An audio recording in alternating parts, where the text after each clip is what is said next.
günlerin, güzel illerin katili. Katil sen, deli sevgimin, çılgın eşkimin katili. Katil sen, katil sen. Haberin var mı bugün eşkimizi kabrine getirdim. Ben bu sevgini birine kazandım, bir güne itirdim. Haberin var mı bugün eşkimizi kabrine getirdim.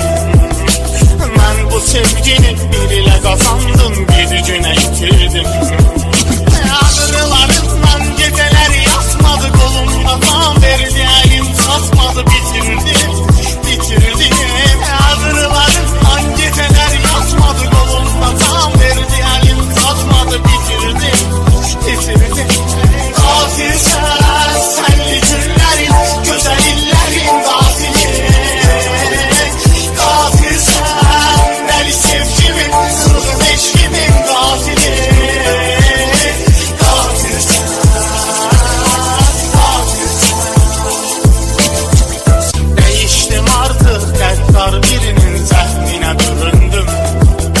Hayal ettiğim en güzel anlar kederli göründüm. Değiştim artık, gaddar birinin zəhminə büründüm. Hayal ettiğim en güzel anlar kederli göründüm. Zaman zaman yüreğimden vurulup, zaman zaman esretten yorulup düşündüm, düşündüm. Zaman zaman yüreğimden vurulup, zaman zaman esretten yorulup düşündüm, düşündüm. Katil sen, senli günlerin, güzel illerin katili. Katil sen, deli sevgimin, çılgın eşkimin katili. Katil sen, katil sen. Senli günlerin, güzel illerin katili.